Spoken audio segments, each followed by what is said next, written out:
السلام علیکم عزیز طلبہ، آج ہم جماعت دہم کا ایک اہم سبق ہندوستان کے زمینی وسائل کے بارے میں معلومات حاصل کریں گے۔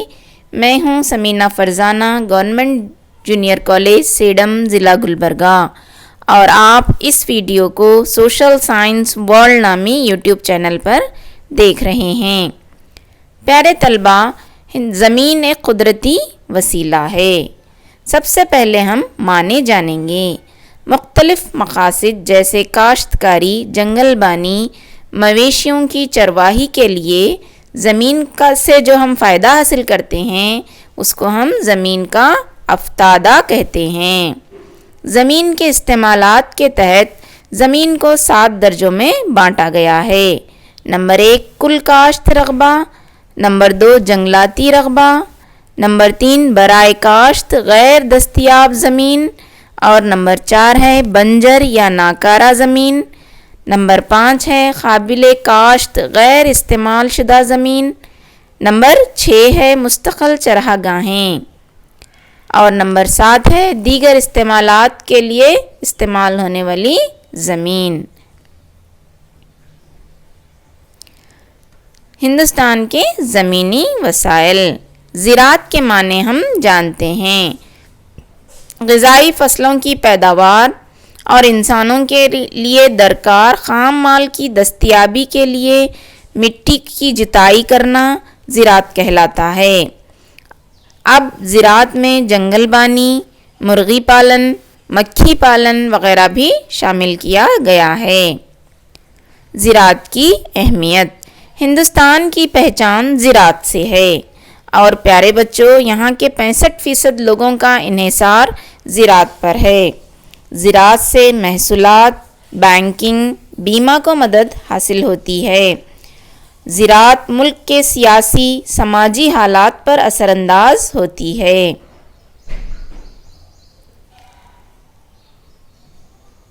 زراعت کی قسمیں۔ منتقلی زراعت۔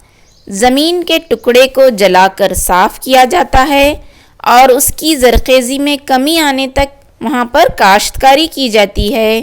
اس قسم کی زراعت کو ہم منتقلی زراعت کہتے ہیں۔ زراعت کی دوسری قسم ہے مستحکم گزر بسر زراعت۔ اس زراعت میں ایک جگہ سے دوسری جگہ تبدیل کیے بغیر کاشتکاری کی جاتی ہے، مستقل وہیں پر جو ہے کاشتکاری جو کی جاتی ہے اسے مستحکم گزر بسر زراعت کہیں گے۔ زراعت کی تیسری قسم ہے عمیق کاشتکاری۔ زمین کے چھوٹے ٹکڑے پر زیادہ سرمایہ اور مزدوروں کو لگا کر کی جانے والی زراعت کو عمیق کاشتکاری کہتے ہیں۔ اس کے علاوہ مخلوط زراعت بھی زراعت کی ایک قسم ہے۔ زراعت کے ساتھ مویشی پالن، ڈیری فارمنگ، مرغی پالن، نہل پروری یعنی شہد کی مکھیاں پالنا، ریشم کے کیڑے پالنے کو مخلوط زراعت کہا جاتا ہے۔ زراعت کی اور ایک قسم ہے باغاتی کھیتی۔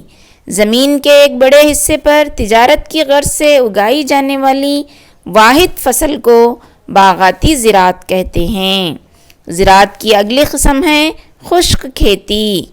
ایسی جگہوں پر جہاں بالکل کم بارش ہوتی ہے، ان علاقوں میں آب پاشی کی سہولت کے بغیر جو زراعت کی جاتی ہے اسے ہم خشک کھیتی کہیں گے۔ پیارے طلبہ، زراعت کی چند اور قسمیں ہیں، اس میں ہے نمدار زراعت۔ وافر مقدار والے بارش کے علاقے میں بغیر آب پاشی کے کی جانے والی زراعت کو نمدار زراعت کہتے ہیں۔ آب پاشی زراعت باندھ تعمیر کر کے نہروں کے ذریعے کھیتوں کو پانی فراہم کرنے کے عمل کو آب پاشی زراعت کہا جاتا ہے۔ اب ہم زراعت کے موسموں کے بارے میں جانیں گے۔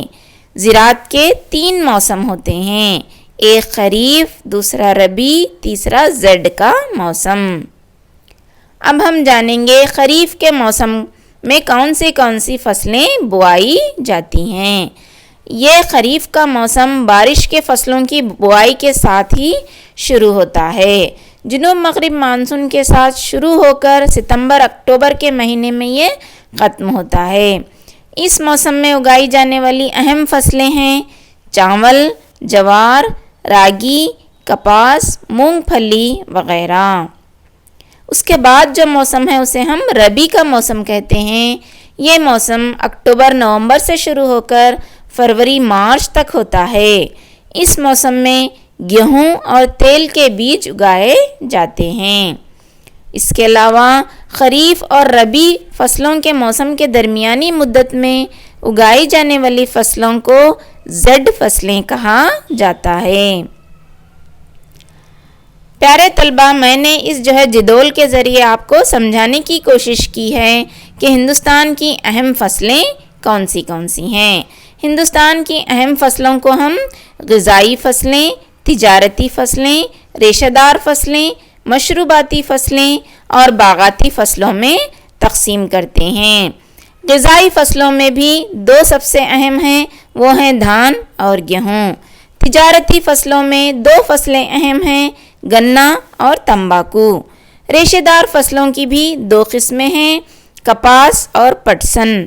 مشروباتی فصلیں بولتے ہی آپ سمجھ جانا، چائے اور کافی۔ باغاتی فصلوں میں آتی ہیں ترکاریاں اور پھل۔ تو یہ جدول دیکھنے کے بعد آپ کو اچھی طرح سمجھ میں آ گیا ہوگا کہ غذائی فصلیں کسے کہیں گے، تجارتی فصلیں کسے کہیں گے، اور ریشہ دار فصلیں، مشروباتی فصلیں اور باغاتی فصلیں۔ اب ہم ایک ایک کے بارے میں اور تفصیل سے جاننے کی کوشش کریں گے۔ سب سے پہلے غذائی فصلیں، اس میں نمبر 1 ہے دھان۔ دھان کی پیداوار میں چین کے بعد ہندوستان کا دوسرا مقام ہے۔ دھان کی پیداوار کے لیے درجہ حرارت چاہیے 18 سے 25 ڈگری سیلسیس اور بارش چاہیے 100 سے 200 سینٹی میٹر۔ مٹی کالی چکنی مٹی اس کے لیے موزوں ہوتی ہے۔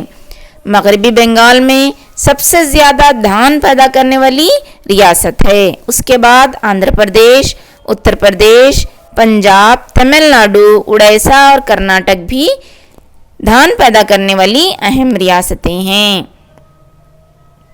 اب ہم دوسری غذائی فصل گیہوں کے بارے میں جانیں گے۔ گیہوں ہمارے ہندوستان کی ایک اہم غذائی فصل ہے۔ گیہوں کی پیداوار میں چین کے بعد ہندوستان کا دوسرا مقام ہے۔ گیہوں کے لیے 10 سے 15 ڈگری درجہ حرارت چاہیے اور 50 تا 60 سینٹی میٹر سالانہ بارش ہونی چاہیے۔ گیہوں اگر ہمیں اگانا ہے تو کالی مٹی، ریتیلی چکنی مٹی درکار ہوتی ہے۔ پنجاب، ہریانہ، مدھیہ پردیش، راجستھان، گجرات، کرناٹکا اور مہاراشٹر میں گیہوں بہت زیادہ اگایا جاتا ہے۔ سب سے زیادہ گیہوں پنجاب میں ہی اگایا جاتا ہے۔ گنا ہندوستان کی ایک اہم تجارتی فصل ہے۔ گنے کی پیداوار میں برازیل کے بعد ہندوستان کا دوسرا مقام ہے۔ گنے سے شکر، گڑ، کھڑی شکر یعنی مصری بنائی جاتی ہے۔ گنے کی پیداوار کے لیے 20 تا 26 ڈگری درجہ حرارت، 100 تا 150 سینٹی میٹر بارش درکار ہوتی ہے۔ گنے کی پیداوار کے لیے زرخیز سلسالی مٹی اور کالی مٹی موزوں ہوتی ہے۔ اتر پردیش، مہاراشٹر، کرناٹکا، گجرات، آندھرا پردیش گنا اگانے والی اہم فصلیں ہیں۔ اب ہم تمباکو کے بارے میں جانیں گے۔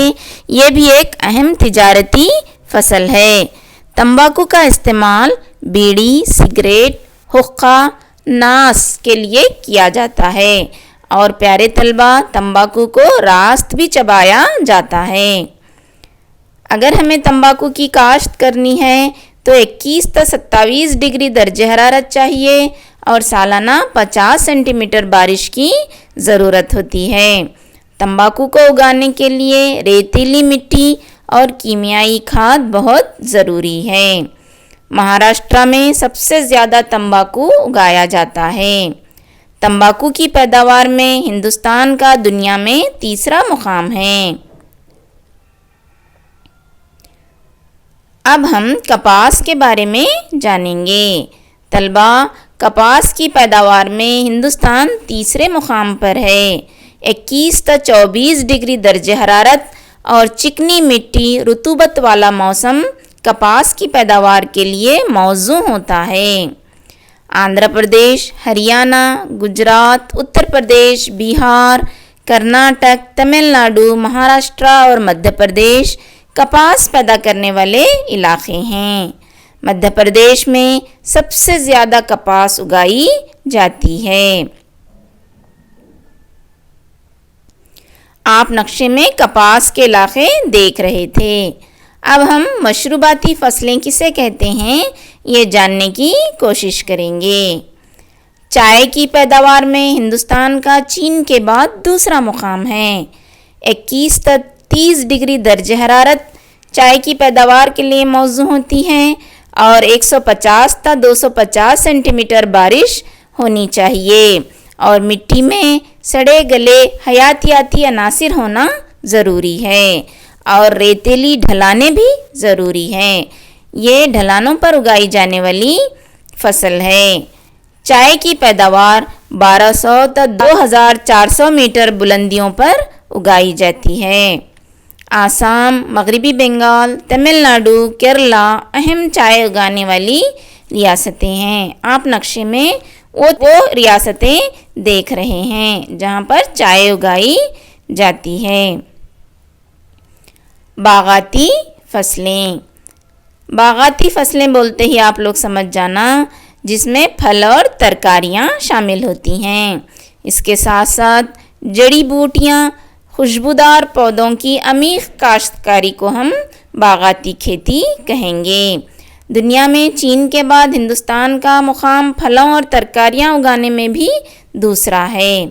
پھلوں کی عالمی پیداوار میں 11% اور ترکاریوں کی پیداوار میں 7% حصہ ہمارے ملک ہندوستان کا ہے۔ آندھرا پردیش، ہریانہ، ہماچل پردیش، جموں کشمیر، کرناٹک، تمل ناڈو، کیرلا، مہاراشٹرا اور اتر پردیش میں باغاتی فصلیں اگائی جاتی ہیں۔ اب ہم پھولوں کی کاشت کے بارے میں جانیں گے۔ تجارت کی غرض سے پھولوں کی کاشت کی جاتی ہے۔ گلاب، گیندا، داؤدی، سخل مصری، کمل، نتھوریم، سوناس، گل لہمی اہم قسمیں ہیں۔ پیارے طلبہ، تمل ناڈو، کرناٹک، آندھرا پردیش، مہاراشٹرا، ہریانہ اور مغربی بنگال میں پھل اور پھولوں کی کاشت کی جاتی ہے۔